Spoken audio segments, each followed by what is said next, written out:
ભિન્ન ભિન્ન ગ્રહોની સ્થિતિ પણ છે. હવે બધા એવું કે અમે ગ્રહમાં નથી માનતા, બધા એવું કહી દે, બરાબર? હા, જ્યોતિષ એક એવો વિષય છે જો સમજમાં આવે તો જ સમજી શકે. ઘણીવાર એનો ઉપયોગ ડરાવવા માટે પણ થાય છે. હકીકત એ નથી. જ્યોતિષનો ઉપયોગ હંમેશા રસ્તો બતાવવા માટે અને સમજદારીપૂર્વક થઈ શકે. તમને એમાંથી રસ્તો મળી શકે, એમાંથી તમને કોઈ સૂચન મળી શકે, પણ તમારું દુઃખ દૂર ન થઈ શકે.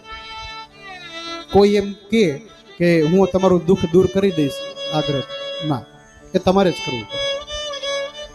પણ ગ્રહોની સ્થિતિ બદલવાથી આપણા જીવન ઉપર એની અસર થાય જ.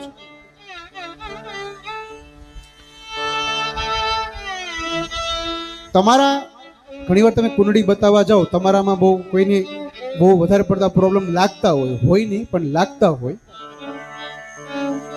કોઈ મહારાજ પાસે જાઓ, સારા એવા જ્યોતિષાચાર્ય હોય ને ત્યાં જાઓ ને તમને એમ કે તમારે આ ગ્રહના જપ કરાવવાના છે.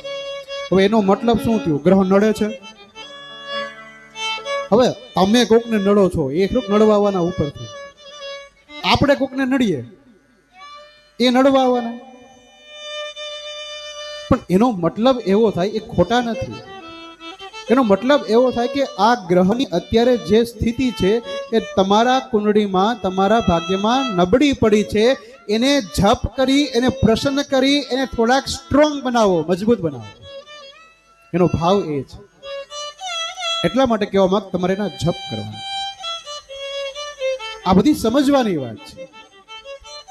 જ્યોતિષ વિષય થોડોક અઘરો છે અને બહુ ડરેલા જ હોય આપણે. કોઈ એમ કે તમારા ગ્રહની વીટી નંગ પહેરવાનો છે એટલે સીધા પૂરું. એમાંય મહારાજ શનિનું નામ આવે તો બધાય હાથ જોડી જાય. અને હમણાં તો મેં લગભગ 4-5 વાર કોઈને મળ્યો ને, ઘણા સમયથી ઘણા મળું છું. SQL is rated the #1 skill for landing high-paying data jobs. But here's the problem. Most candidates are learning it the wrong way. ઘણા સમયથી ઘણા મળું છું તો બધા એક જ કે હમણાં અમારે 7.5 હાલે છે. આ 7.5 દૂર કરવા શું કરવું જોઈએ? બસ એ જ પહેલો પ્રશ્ન. ઓલો શું હોય, પંચાંગ આવે, પંચાંગમાં પહેલું પેજ શું ખોલે? પેલું આમ ફટાફટ પેજ ખોલે. પહેલા તો રાશિફળ જોઈ લે, આખા વર્ષમાં શું થવાનું છે, અને પછી સીધું શનિની જે પનોતી વાળું હોય ને પેજ, ત્યાં જાય. ઓહો, મારે તો 7.5 છે. એમાંય પાછી બહુ કઠોર છે, છેલ્લો તબકો છે, બહુ કઠોર છે. ખરેખર શનિ મહારાજ છે ન્યાયના દેવતા છે. કરેલા કર્મ છે એનું ફળ આપશે. એ 7.5 વર્ષની પનોતી નથી, તમારી પરીક્ષા છે. કે તમે ધીમે ધીમે શરૂઆત કરે. તમારી પરીક્ષા લે કે ભાઈ હજી થોડુંક હું સોફ્ટ રહું છું તમારી હારે, તમને ઓછી પરીક્ષા આપું છું, પછી થોડાક વધારે કઠણ થાય, એનાથી વધારે મજબૂત કરે. એ તમને તમારે જીવન જીવવાની પરિસ્થિતિ કેવી રીતના જીવવું, જીવનમાં બધા સંકટોને, બધા જે પ્રોબ્લેમ છે એમાં સામે કેમ ટકી રહેવું ને, એ જીવતા 7.5 વર્ષમાં શીખવાડે. આ શનિની પનોતીનું મહત્વ છે. એનાથી બીવાની જરૂર નથી. કોઈ દેવતા ખરા કોઈ હેરાન કરવાના છે કે હાલો આ મને મારું પૂજા પાઠ નથી કરતા ને એટલે આનો વારો પેલા પકડી લઉં, એવું કરે? પણ એવું વિચારો કે આ 7.5 વર્ષમાં મને મજબૂત કરવા માટે મારી પરીક્ષા લે છે, મારું મનોબળ છે એ મજબૂત કરશે. અને શનિદેવને પ્રસન્ન કરવા હોય તો આપણે શું કરીએ? એક જ કરીએ, આપણે હનુમાનજીની પ્રાર્થના કરીએ. બધા સવારે વાત થઈ એમ હનુમાનજી ઉપર એટલું બધું તેલ ચડાવી દઈએ. પણ એ સિવાય પણ છે શનિદેવને પ્રસન્ન કરવા માટે, એ સિવાય પણ તમે કરી શકો.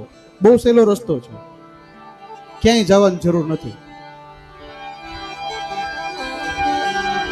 શનિદેવને પ્રસન્ન કરવા હોય અથવા ન્યાયના દેવતાને જો તમારે સ્થિર રાખવા હોય, તમારે એની કૃપા પ્રાપ્ત કરવી હોય, તો તમારે મહાદેવની પણ પૂજા કરવી જોઈએ, સાથે ભગવાન કૃષ્ણની અથવા રાધા રાણીની પૂજા કરવી છે. આ નવું આવ્યું ને, એમના ગુરુ છે. કોઈ પણ જો શિષ્યને તમે એના ગુરુના નામ આપો ને, એ ક્યારેય કોઈ વાત ટાળશે જ નહીં. એ કરી જ દેશે, ના ગમતું હોય ને તોય કરી દે. હવે આપણી પાસે એક જ મંત્ર છે, ઓમ નમો ભગવતે વાસુદેવાય. હવે એ નામ જપ કરશું તો એ આપોઆપ શાંત થઈ જવાનું. ગુરુના હમ કોણ ન પાડે? કોઈ પણ શિષ્ય હોય જે પોતાના ગુરુને બહુ માનતા હોય એને કીધું તમને તમારા ગુરુના હમ, અને પછી જો એ કામ ના કરે તો કહેજો. તો શનિની પનોતી પીવાની ડરવાની જરૂર નથી, એમાં મજબૂત થવાની જરૂર છે, મનોબળ વધારવાની જરૂર છે કે આવેલા સંકટો અથવા તમને જે સંકટ લાગે છે એ તમારી પરીક્ષા છે. તમે એમાં મજબૂત થાવ કે આવનારા ભવિષ્યમાં કે કદાચ તમારા સંતાનોમાં એ સંકટ આવે તો તમે કહી શકશો ભાઈ આનો રસ્તો આ છે, જોઈ લેજો.